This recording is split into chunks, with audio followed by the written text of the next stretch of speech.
Et ça, c'est un vaste sujet. Alors là, Oh là là, je sais pas.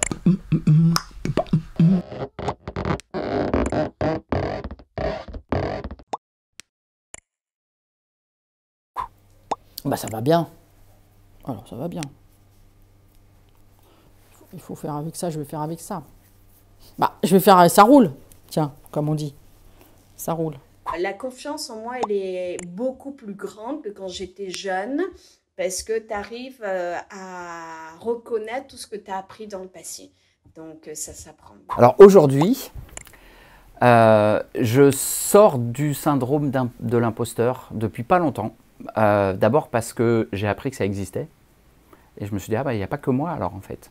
Ensuite, j'ai appris qu'il y avait énormément de chercheurs, y compris parmi les meilleurs, qui en souffraient. En fait, j'ai réussi à me faire une raison et à me dire, mais on s'en fout que je sois bon ou pas. Ça marche. C'est ça qui est important. Et du coup, j'ai repris confiance en moi. Voilà. Donc là, à la fin, c'est une belle grosse boule si je pouvais la faire plus grosse. Surtout plus grosse pour que les autres soient plus petites. Il y a d'autres choses. Il y a la recherche dans ce que j'écris, où là, je sens que le syndrome de l'imposteur est absolument incurable. D'ailleurs, ça paraît paradoxal, parce qu'on va se dire, mais comment est-ce qu'il peut être assez serein en faisant des conférences sur des thèmes qu'il prétend maîtriser, s'il a l'impression que ce qu'il écrit par ailleurs est un ramassis d'absurdités. Ouais, mais ça, c'est quand même vrai. Hein. De toute façon, pour faire ce métier, il faut être schizophrène sur la confiance en soi.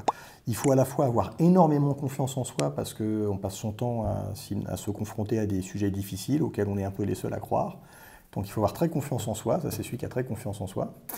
Et puis en même temps, comme le serpent du début de l'histoire, on est constamment en train de douter. Et c'est important d'être constamment en train de douter. Si on ne doute pas, eh bien, on fait de la mauvaise recherche. Donc le syndrome de l'imposteur, dans une certaine mesure, c'est bien aussi. Quand il y a des nouvelles choses qui apparaissent, il y a toujours quelquefois le syndrome de l'imposteur de « est-ce que vraiment je serais capable ?» Je dirais ça, avec une toute petite boule là. Je crois que je suis à un stade de ma carrière où il faut que je me relance. Et je suis dans une phase de transition où j'ai peur d'y retourner. Le petit point, c'est « Allez Anaïs, il faut y retourner ». Là. Ça va un peu dans différentes directions.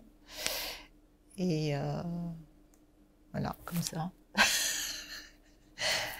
Et parfois, c'est difficile de... Voilà, comme je suis une personne qui est curieuse, j'ai tendance à faire beaucoup de choses à la fois. Et peut-être que parfois, ça serait bien de rester focalisé sur certains aspects et pas s'éparpiller. Oh bon, aujourd'hui, ça va. Ben, aujourd'hui, je suis à la fin de ma carrière. Hein.